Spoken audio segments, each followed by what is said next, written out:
Hello everyone, how are you? I hope you are fine. Okay, so welcome to my YouTube channel, Scout. If you want to learn English from the beginner level, please go to YouTube and type Scout. Or you can also follow my Facebook. My Facebook is also Scout. Okay.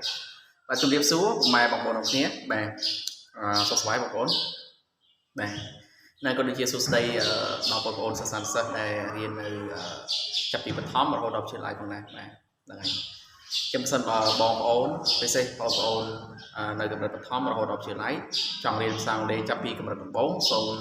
ចូលទៅកាន់ YouTube ហើយវាយឈ្មោះថាសកែវបាទរួចជួយចុច Subscribe ផងបាទហើយបងប្អូនអាចរៀននៅតាម Facebook ខ្ញុំផងដែរបាទ Facebook របស់ខ្ញុំឈ្មោះថាសាច់កែវដែរបាទបងប្អូនបាទចឹងនេះយើងបន្តមេរៀនទៀតបាទគឺអក្សរ A បាទសំឡេងអក្សរ A បន្តទៀតបងប្អូនបាទចឹងសំឡេងទី6គឺស្រៈ A ឬក៏ស្រៈ A ខ្លី A វាស្តៀងគ្នានៅចន្លោះនេះបងប្អូនបាទចឹងអក្សរ A បាទយើងមេរៀនមុនយើងនិយាយពីសំឡេងទី1រហូតដល់ឥឡូវមេរៀនទី6សំឡេងទី6បាទគឺសំឡេងស្រា A វាបន្លំជាមួយស្រា E តាមពិតទៅស្រា E ក៏មិនមែនស្រា E បាទ A ចឹងណាបាទក៏វាច្រឡំចឹងយើងពិបាកទាញយកមកដល់ខ្មែរចឹងបងប្អូនបាទចឹងអក្សរ A យើង letter A បាទអក្សរ A សោវា E ចឹងទៅបាទឥឡូវឧទាហរណ៍ពាក្យអីគេពាក្យថា village បាទតែបងប្អូនយើងជាច្រើនគាត់អានថា village បងប្អូនដោយសារឃើញអក្សរសា A ឃើញអក្សរ A អញ្ចឹងគាត់អានថា village អញ្ចឹងមិនមែន village ទេបងប្អូនណា village បាទនេះ image គាត់អាន image គឺអានថា image បាទអានម៉េច damage មិន damage ទេបងប្អូន damage បាទ message បាទ message អូខេ language បាទបាទ language បាទឧទាហរណ៍ពាក្យនេះបងប្អូនបាទវាថា storage បាទយើងធម្មតាយើងអាន storage អីចឹង storage បាទ shortage អូខេពាក្យនេះ advantage បាទ encourage បាទ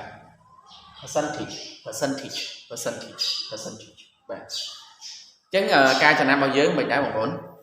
ការចំណាំរបស់យើងគឺយើងចំណាំថាអក្សរ A ចំណាំអក្សរ A វានៅពីក្រោយណាវានៅពីក្រោយពាក្យបាទ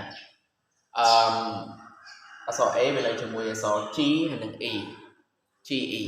បាទ A GE ហ្នឹងគឺចឹងអក្សរ A របស់យើងចំណាំថាសំឡេងវាគឺសំឡេងស្រា E បាទនេះការចំណាំរបស់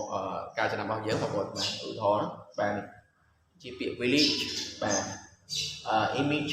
ចឹងមើលកតុយវាគឺសតែកតុយពាក្យវាឬកញ្ចក់ពាក្យវាគឺ AGE បាទចឹង AGE ទាំងបងប្អូនAGE ចឹងយើងរៀនចំណាំចឹងបងប្អូនចំណាំបាទឧទាហរណ៍ស្រៈ A ចឹងណាអក្សរ A វាដើរតួជាសំឡេងស្រៈ A ចឹងវាមាន E ពីក្រោយទៅបាទហ្នឹងហើយចឹងសូមម្ដងទៀតសូមអានម្ដងទៀតបងប្អូនបាទចឹងសំឡេងទី6របស់អក្សរ A របស់យើងគឺសំឡេងស្រៈ A បាទហើយចំណាំការចំណាំរបស់យើងគឺមានបញ្ចប់ចុងខាងចុងគឺ AGE គឺ E បាទ AGE ពាក្យប្រកបជាមួយហ្នឹងគឺអក្សរ A ដើរតួជាស្រៈ E បាទដូចជាពាក្យ village មើលឃើញបងប្អូន village បាទវានៅពីក្រោយ EGE sorry AGE village ទៀត image អូខេ damage ទៀតmessage អូខេ language អូខេទៀត storage ទៀតshortage ទៀត advantage អូខេពាក្យ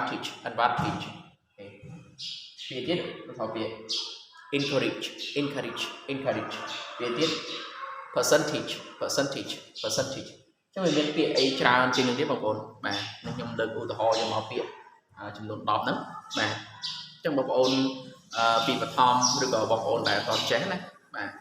ចឹងបងប្អូនពីបឋមឬក៏បងប្អូនដែលអត់ចេះបាទឬក៏បងប្អូនកម្រិតអនុវិទ្យាល័យមួយចំនួនបងប្អូនអាចព្យាយាមតាមបានព្រោះខ្ញុំគិតថាវាជាការចំណាយមួយល្អណាស់បាទអូខេចឹងយើងរៀនដល់សរ A គឺសំឡេងទី6បាទយើងនឹងមានសំឡេងផ្សេងទៀតហើយយើងនឹងបន្តស្រៈ E I O U ចឹងណាបងប្អូនបាទចឹងបើសិនបងប្អូនចង់រៀនណាតាំងចិត្តរៀនទៅតាមបានទៅបាទមិនថា YouTube ខ្ញុំឬក៏ Facebook ខ្ញុំអាចតាមដានជាមួយ Facebook ឬក៏ YouTube របស់លោកគ្រូផ្សេងទៀតបាទនឹងមានឲ្យតាំងចិត្តណាបងប្អូនអូខេចឹងមេរៀនថ្ងៃនេះគឺចប់ហើយបងប្អូនហើយបើសិនបើមានកំហុសខុសឆ្គងអ្វីណាអីសូម